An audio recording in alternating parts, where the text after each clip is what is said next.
Vous vous souvenez du TikTok où il y a des adolescents qui ont trouvé des corps dans une valise en utilisant une application supposément magique? C'est une affaire qui commence à dater, mais si vous étiez sur TikTok en 2020, c'est impossible que vous soyez passé à côté. Le truc, c'est que la plupart des gens qui ont vu la vidéo ont pensé que c'était une mise en scène pour faire des vues, mais en fait pas du tout. Ils ont vraiment trouvé des corps dans une valise et la raison pour laquelle les victimes se sont retrouvées dedans est encore plus bizarre que ce à quoi on pouvait s'attendre. Donc je vais tout vous raconter. C'était l'été 2020, on était déjà en confinement depuis plusieurs mois, et si vous vous rappelez bien, c'est au même moment où TikTok a commencé à exploser. Normal, on n'avait rien à faire chez nous. Et au même moment, il y a une application qui devient virale grâce à TikTok et c'est Randonautica. C'était surtout un truc aux US, perso j'en ai jamais entendu parler, mais de ce que j'ai compris, c'est une app sur laquelle tu manifestes ce que tu veux. En gros, disons que tu veux du fric, tu mets sur le chat que tu veux de l'argent et l'application va te donner des coordonnées à proximité de toi.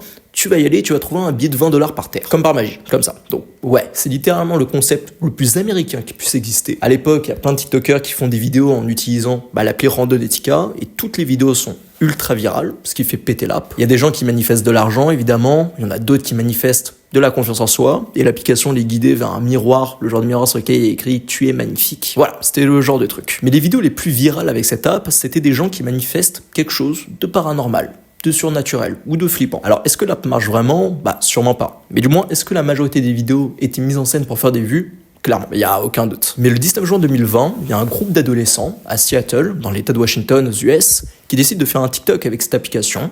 Ils manifestent de l'argent. L'application leur donne des coordonnées qui correspondent à celles d'une plage, et en allant précisément au point que l'app a donné, ils se retrouvent à côté de rochers, juste à côté de l'eau. Mais qu'est-ce qu'ils trouvent sur les rochers? Juste ici, une valise. À ce moment, le groupe était en train de filmer leur TikTok et ils sont tous surpris d'avoir trouvé quelque chose. Alors ils pensent que la valise contient de l'argent ou un trésor, mais en s'approchant, ils ont senti une odeur horrible, ce qui est déjà un red flag. Mais une des meufs prend un bâton et commence à ouvrir la valise. À l'intérieur, il y avait plusieurs sacs poubelles qui semblaient bien pleins et plus ils s'approchaient, plus l'odeur devenait désagréable. Alors le groupe d'adolescents a commencé à paniquer et ils ont appelé la police. Ils rentrent chez eux, publient la vidéo, ça devient super viral et tout le monde pensait que c'était fake. C'était juste une mise en scène pour faire des vues. Mais malheureusement, tout était réel. À l'intérieur, la police a retrouvé 2 corps découpés. Alors il s'agissait d'un couple, Jessica Lewis, 35 ans, et Austin Weiner, 27 ans. Alors là, le détail très important, vous n'allez pas me croire, mais faites vos recherches si vous êtes sceptique, le couple était connu sous le surnom de Cash Money. Donc littéralement argent en anglais. Et souvenez-vous que le groupe d'ados avait manifesté de l'argent. Je sais que ça sonne ultra perché, mais moi je fais que raconter les événements. D'ailleurs, vous n'êtes pas au bout de surprise, parce que la raison pour laquelle Jessica et Austin ils se sont retrouvés découpés dans cette valise, elle est encore plus bizarre. Ils étaient ensemble depuis près de 8 ans, et en gros, c'était le couple parfait. Ils avaient 4 enfants, Austin était loyal, il aimait sa famille, il jouait de la musique, et il aimait profondément Jessica. Et Jessica, elle, c'était une mère aimante, elle était travailleuse, altruiste. Dites-vous qu'elle travaillait dans un centre pour adultes handicapés.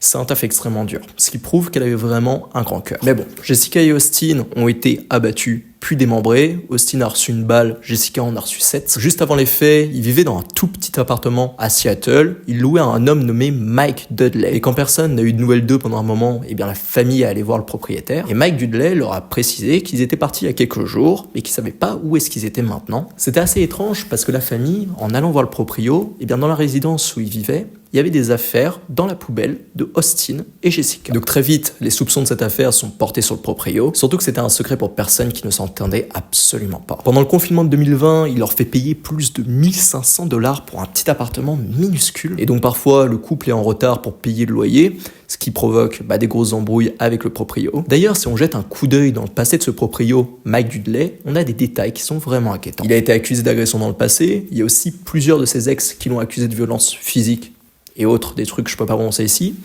Il y a aussi des sérieux soupçons de trafic d'humains et pour couronner le tout, de la maltraitance d'animaux. Et quand je dis maltraitance d'animaux, il a kill plusieurs de ses chiens. 2 ans avant les événements de la valise dont je vous parle, sa propre fille a déposé une espèce de main courante tout simplement pour l'accuser d'agression sexuelle depuis qu'elle a 10 ans. Bref, c'était clair que c'était pas quelqu'un de bien. Donc les enquêteurs ont déterminé que Jessica et Austin ont été tués le 9 juin, soit 10 jours avant la découverte de la valise. Ce jour-là, des voisins ont entendu des coups de feu, puis un homme, donc probablement Austin, criait « Ne fais pas ça, laisse-moi partir », suivi de d'autres tirs. Les voisins ont appelé la police, mais quand ils sont arrivés, personne ne répondait à la porte, donc ils sont partis. Ce qui est assez fou, c'est que seulement 2 jours après le meurtre, le proprio, Mike, il essayait déjà de relouer l'appart. Une femme est venue le visiter et dans la chambre, elle a vu des taches de sang, des impacts de balles sur les murs, également ce qui semblait être un corps sous la couverture avec une main remplie de sang qui dépassait. Quand elle en a parlé au proprio pendant la visite, il lui a dit de partir et de revenir plus tard, qu'il devait nettoyer l'appart.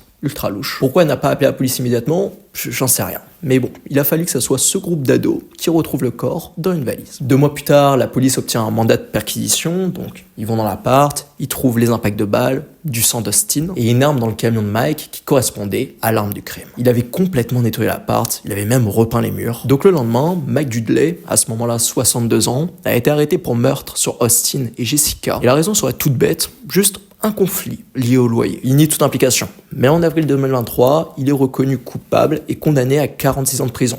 Ce qui, à son âge, équivaut à une peine à vie. Donc voilà, je suis très curieux d'avoir votre avis sur cette affaire. Est-ce que vous pensez que c'est juste une coïncidence qui a mené le groupe d'adolescents au corps? Ou est-ce que l'app fonctionne vraiment? Encore une fois, ce que je trouve assez bizarre avec cette histoire, c'est que les adolescents, ils manifestaient de l'argent. Et le couple, comme par hasard, il était surnommé Cash Money. Mais au-delà de la coïncidence étrange, faut pas oublier qu'il y avait 4 enfants derrière cette histoire, et il y avait surtout un couple qui ne méritait pas ce qui leur est arrivé. Merci à vous pour votre écoute, prenez soin de vous, et on se retrouve demain.